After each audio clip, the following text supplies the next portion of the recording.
आप क्या कर रहे हैं? अगर कोई जिम्मेदार है ट्रांसफर फूकने का, ट्रांसमिशन लाइन का, तो नेता सदन है। छापा मार मंत्री जी बन के रह गए। अरे आप डिप्टी सीएम हैं, बिस्तरों पे कुत्ते घूम रहे, दवाइयां नहीं, इलाज नहीं, इंतजाम नहीं। कि अपराधियों ने घुस करके जैन परिवार, एक व्यापारी परिवार के बेडरूम में हत्या कर। मणिपुर की जो घटना हुई कोई सामान्य घटना से तुलना नहीं कर सकता है। क्या स्टार प्रचारक का ये कर्तव्य नहीं बनता कि अगर कहीं इस तरह की घटना हो वहां जाएं, उनके दुख दर्द में शामिल हों? तो अध्यक्ष महोदय, मैं जानता हूं ये गाना बड़ा फेवरेट है लोगों का, लेकिन अब सोचिए, तो मैंने कहा कि गोरखपुर यूनिवर्सिटी में पीडीए कहाँ है? ये 69,000 शिक्षक, यहाँ कोई मान्य सदस्य इधर का उधर का नहीं है जिससे ये शिक्षक ना मिले हों। नेता सदन अपने माननीय सदस्यों से पूछिए क्या ये लोग मिले हैं उनसे कि नहीं मिले हैं। कोई नेता सत्ता पक्ष का नहीं कह सकता है कि वो शिक्षक उनसे मिलने ना आए हों।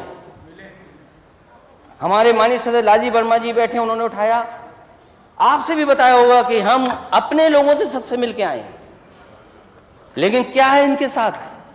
इनके साथ भेदभाव इसलिए क्योंकि ये पीडीए हैं।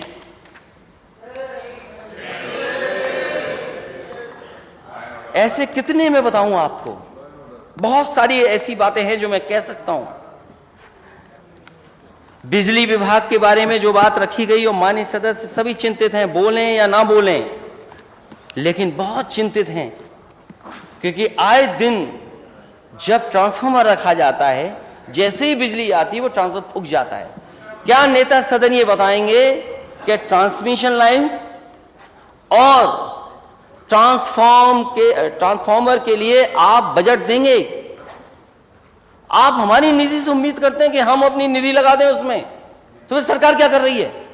वित्त विभाग क्या कर रहा है? और इतने सालों से आप संभाल रहे हैं बिजली, आप क्या कर रहे हैं? अगर कोई जिम्मेदार है ट्रांसफर फूकने का, ट्रांसमिशन लाइन का, तो नेता सदन है। इनको जिम्मेदारी लेनी चाहिए उसकी। Thank you.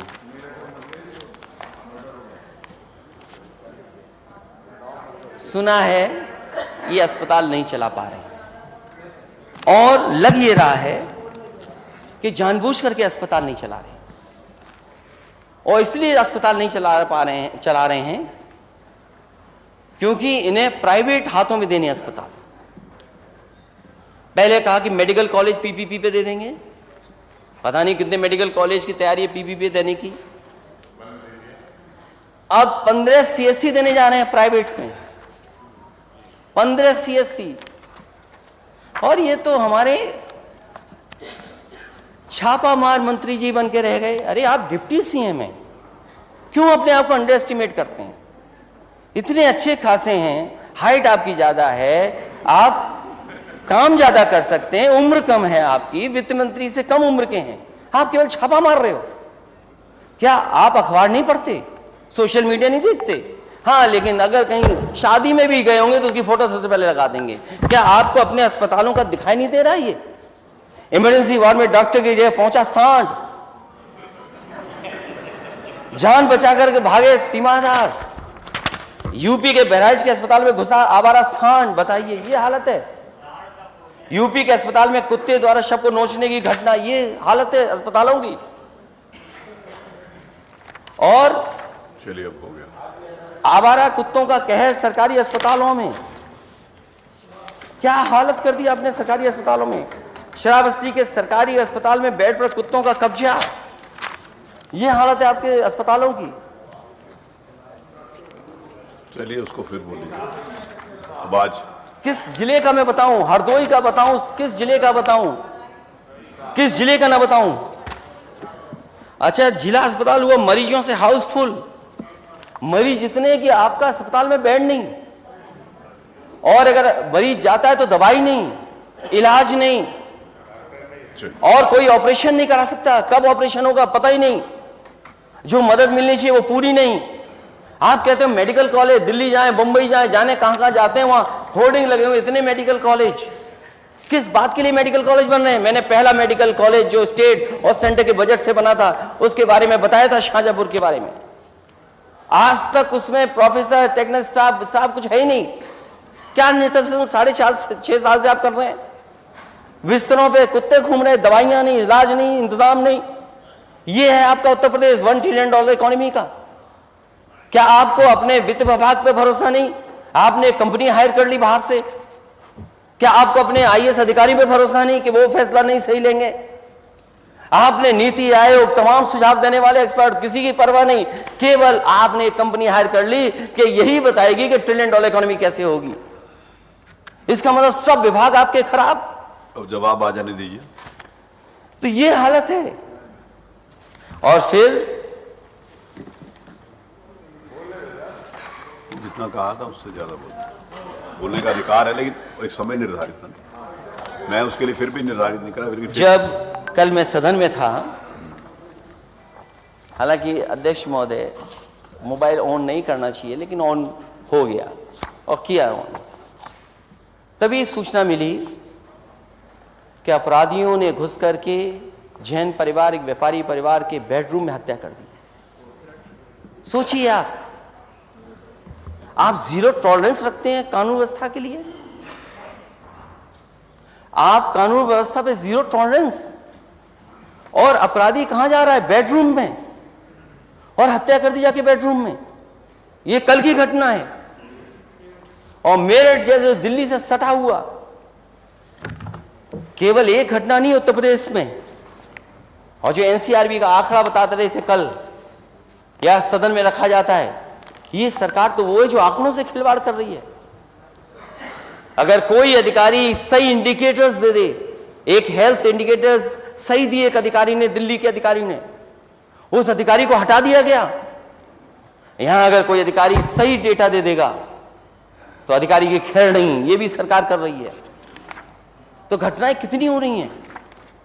और जो घटनाएं कानून व्यवस्था पे जीरो टॉलरेंस की बात करने वाले लोग, जीरो टॉलरेंस की बात करने वाले लोग, उनके पार्टी के लीडर्स क्या कर रहे हैं? कितनी घटनाएं हैं उत्तर प्रदेश में। एनसीआरबी का आंकड़ा देख लीजिए आप। अगर एनसीआरबी का आंकड़ा अगर आप देखेंगे तो आप खुद महसूस करेंगे कि आंकड़े में क्या दिखाई दे रहा है उत्तर प्रदेश का। दलितों के, पिछड़ों पर सबसे ज्यादा अन्याय, साइबर क्राइम में सबसे ज्यादा आगे, कस्टोडी डेथ में सबसे आगे हम लोग बढ़ रहे हैं, और महिला पे अपराध सबसे ज्यादा। और फिर कैसे आपसे उम्मीद करें न्याय की? मणिपुर जैसी घटना आपकी सरकार में हो जाए। मणिपुर की जो घटना हुई, कोई सामान्य घटना से तुलना नहीं कर सकता है। जो मणिपुर की घटना हुई वो कोई घटना ऐसी नहीं है जो विधानसभा में ना उठे। तो उठा चुके हैं आप। वो इसीलिए उठाई थी अध्यक्ष महोदय, क्योंकि हमारे नेता सदन स्टार प्रचारक हैं। क्या स्टार प्रचारक का ये कर्तव्य नहीं बनता कि अगर कहीं इस तरह की घटना हो वहां जाएं, उनके दुख दर्द में शामिल हों? और फिर दुनिया ने हमें क्या कहा है वो मैंने उस दिन भी पढ़ा, मैं दोबारा नहीं कहना चाहता हूं। दुनिया ने क्या कहा हमें, दुनिया ने क्या कहा हमें। और फिर जो लॉ एंड ऑर्डर पे जीरो टॉलरेंस की बात कर रहे हो, उन पे डीजीपी परमानेंट ना हो, जो डायल 100 थी रिस्पांस सिस्टम वो बर्बाद कर दिया हो, और कोई जिला ऐसा नहीं या कोई जगह ऐसी नहीं बीजी जहां सबसे ज्यादा महिलाएं असुरक्षित महसूस न कर रही हो। और इस सरकार में कुल इनकाउंटर 10,000, घायल 5,000, और जब रिपोर्ट आती है सबसे ज्यादा नेशनल ह्यूमन राइट कमीशन ने नोटिस दिए, और नोटिस में क्या निकल करके आता है कि इनकाउंटर में घायलों में से ज्यादातर की टांग में गोली मारी गई है। बहुत अच्छा निशाना है, टांग में गोली जाती है केवल। और पुलिस इनकाउंटर में अभी तक 13 पुलिसकर्मी शहीद हुए, जिनमें अकेले विकास दुबे मामले में 8 पुलिसकर्मी शहीद हो गए। देश के इतिहास में पहली बार ऐसा हो रहा है कि पुलिस बाइक से दौड़ाते हुए व्यक्ति की भी टांग में गोली मार रही है। इतनी निशानेबाज है पुलिस। और घटनाओं का मैं जिक्र नहीं करना चाहूंगा, एक लंबी सूची है घटनाओं की। मुझे याद आ रहा है चंदन गुप्ता, और यहाँ के नेता सदन से लेकर के सभी याद कर रहे होंगे, कासगंज की घटना। आपने क्या आश्वासन दिया था? दोषियों को सजा मिलेगी, परिवार के एक सदस्य को सरकारी नौकरी मिलेगी। आप ही के लोग आश्वासन देकर के आए थे, वो कहां है सरकारी नौकरी?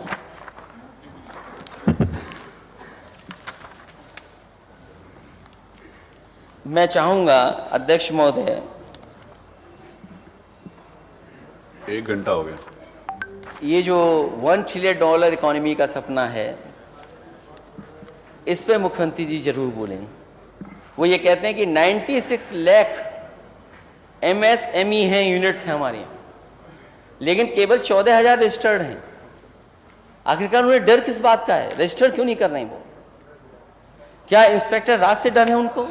और फिर आपके लखनऊ का सबसे बड़ा इंडस्ट्रियल जो एरिया है सोहनीनगर, क्या वहां के इंडस्ट्रियलिस्टों की समस्या का समाधान हुआ? अगर आप उनकी समस्याओं का समाधान नहीं कर सकते तो उम्मीद नहीं कर सकते कि $1 ट्रिलियन इकोनॉमी के पास भी आप पहुंच पाएंगे। आप कहते हैं सिंगल विंडो क्लियरेंस, ये क्या है सिंगल विंडो क्लियरेंस आपका?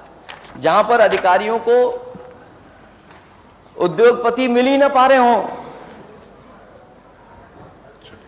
कल मैं भाषण सुन रहा था, दिल्ली से बात आई कि उन्होंने 13 करोड़ लोगों को गरीबी रेखा से बाहर निकाल दिया है, और इस इंटरव्यू में मुख्यमंत्री जी कह रहे हैं इन्होंने उत्तर प्रदेश में 5 करोड़ लोगों को बाहर निकाल दिया गरीबी रेखा से। तो अगर 13 करोड़ वहां का माने, देश का आंकड़ा जो दिया जा रहा है, और 5 करोड़ हम इनका माने, तो सबसे ज्यादा गरीब यही रेखा से बाहर निकले। लेकिन अभी भी पीडीएस सिस्टम चल रहा है, और जो तेल दिया जा रहा था वो बंद हो गया केवल। बहुत सी चीजें हैं इसमें, थैंक यू, धन्यवाद, जिन पर मैं अपनी बात रखना भी चाहता था। फिल्म सिटी, पता नहीं फिल्म सिटी कब बनेगी, अब जनरल चर्चा पर, और फिल्म सिटी की जरूरत क्या है? फिल्म सिटी की जरूरत क्या है? जो शिकायतें या जो बातें आई थीं, हालांकि बेरोजगारी पर तो हमारे मुख्यमंत्री जी के पास एक आंकड़ा है, वही आंकड़ा हमेशा दे देते हैं। यहां जितने बैठे माननीय सदस्य हैं, अगर वो आंकड़ा हम सही मान लें आपका, तो इसका मतलब ये हुआ कि बेरोजगारी है ही नहीं उत्तर प्रदेश में।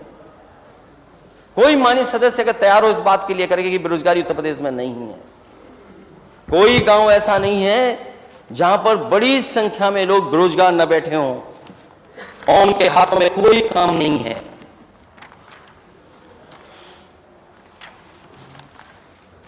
Thank you. हालांकि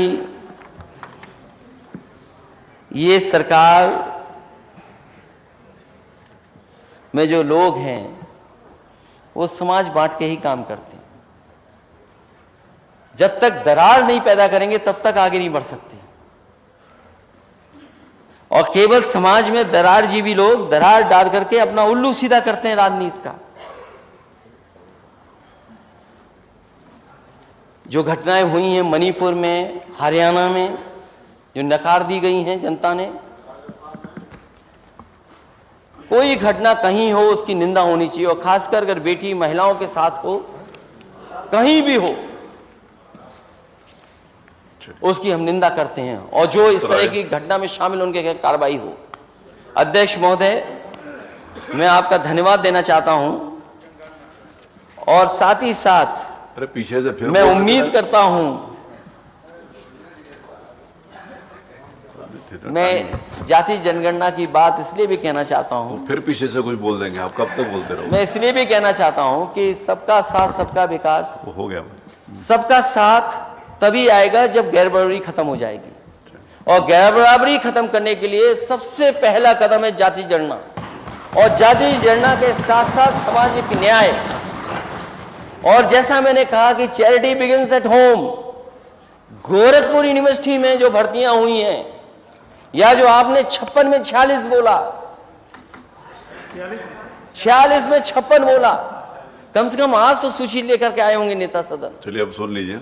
इसलिए नेता सदन वो सूची जरूर लेकर के आए। अध्यक्ष महोदय, मैं बात खत्म कर रहा था लेकिन अभी फिर राइट हो गए आप। नहीं, इधर ही हूं सर, आपकी तरफ। इसलिए मैं आपसे उम्मीद करता हूं कि जो माननीय सदस्यों ने अपनी बात रखी है यहां पर, चाहे वो बिजली विभाग को लेकर के, सूखा को लेकर के, किसान को लेकर के, गरीब को लेकर के, माताएं बहनों को लेकर के, या उत्तर प्रदेश में जो जीरो टॉलरेंस, चाहे वो करप्शन हो, चाहे वो लॉ एंड ऑर्डर हो, उन बातों को रखा है।